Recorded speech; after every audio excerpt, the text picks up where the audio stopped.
Hi, I'm Rita Wilkins, also known as the Downsizing Designer. Today I want to share something with you that really works for me, and I hope that it works for you. It's called decluttering backwards. For me, it's the smartest, fastest, easiest way to declutter that I've found. So I hope that you want to try it, and I hope that it works for you. So think of it this way.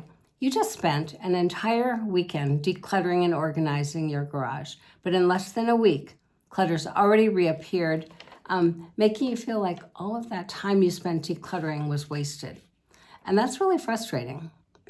So is it time to think differently about how you declutter?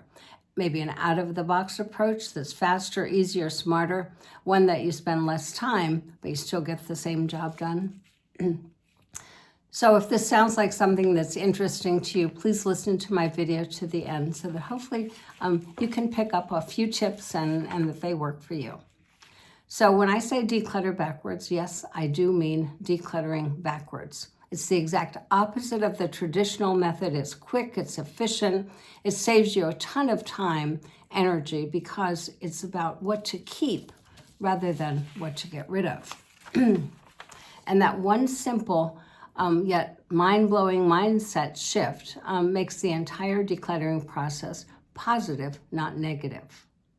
And it's far less time consuming. It helps you lessen that overwhelm and all that decision fatigue. And one added benefit is that it really lessens the emotion and the drama so that you get the job done faster and a lot easier without all the tears. So why is backwards decluttering so successful? When you concentrate first on the essentials, only the things you need, love, and use, it empowers you to take control of those cluttered decisions, making them far easier and quicker to identify the items that you don't want, love, need, or use, or want to keep. It creates a simple framework for those who find it difficult to let go of things. Once you identify the keep items, then the let go items are far easier. So it reduces that resistance and that overwhelm that oftentimes appears. And once you learn to focus on only the items that you want to keep, it gives you a sense of control and also some discipline over the items that you might have been holding on to because you were emotionally attached to them. So think of it this way. If you were decluttering your closet, isn't it easier to pick out those things that you always wear because you love them, because they look good on you, because you get compliments in them, and you feel great in them? So why use decluttering backwards process? Face it, because many of us struggle with decluttering, and there are two big challenges. And one is not knowing where to start, but when you shift your focus on from what to get rid of to what you should keep, the process is just much faster. It creates a powerful momentum because you get quicker results. And the second big challenge is not being able to decide. So when you're faced with that sheer volume of stuff in front of you, you have to go through, people often get overwhelmed and they can't decide what to get rid of. But when you're faced with deciding first what to keep, it helps you stay focused and more motivated. So how does this backwards decluttering thing work? So if you're ready to try it out, maybe you can look at your closet with me right now and let's declutter backwards. And the first step is called the keepers. So if you quickly sort through your closet and identify the essentials, ask yourself, what are those good quality basics that you wear regularly? It could be those good black pants, the good khaki pants, that special pair of jeans. Next, identify the items that you love and ask yourself, what items do you love wearing because you look good in them, you feel great when you wear them. And then step number 2 is the losers. So quickly sort through those items, and those are the remaining items, and put them in piles.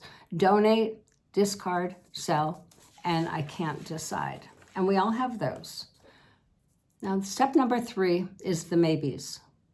So quickly sort through the can't decide pile and screen and edit it one more time to donate, sell, discard, or keep. And if you still can't decide, Place it in that maybe box for 30 days, no longer than 30 days, because that could go on and on and on. Mark your calendar. And then step number 4 is it's time to decide. So in exactly 30 days, sort through the maybe box just one more time and commit to making final decisions about each of those items. So again, keep, donate, sell, or discard. And a little word of warning here, don't allow yourself to get caught up or stuck in items that you might need someday or just in case. Just decide to decide. And the 5th step is what I call the closet review on day 29. So before opening that maybe box, review how your decluttering, your decluttered closet has been working for you. Ask the following questions. Have you missed a particular item or a category?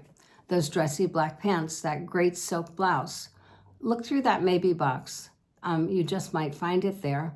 Or give yourself permission to buy something new, that those great black pants or maybe another silk blouse that you love. And the second one is, the second question on your closet review is, did you edit your closet enough? So do you still have too many of a certain item, like the white tops or the casual black pants? And if so, edit your closet again and weed out the category that you still have too much of. And then donate, sell, or discard. And then if you still haven't worn it, that's the third question.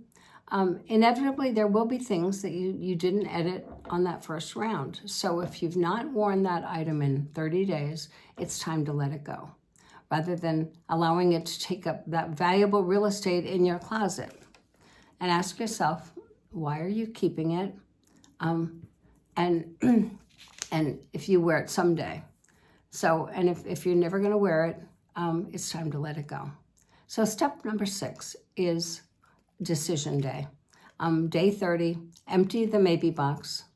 It's time to open that maybe box and make those decisions. Is it a keeper or is it a loser? No more maybes. Decide to decide. Keep, donate, sell, or discard. So if you've been working along with me to declutter your closet backwards, I'd love to hear from you, see how it's working for you. And please comment or just send me an email at our Wilkins, Rita Wilkins at ritawilkins.com. And if you haven't tried it, I'd love to hear from you by email or just make a comment below.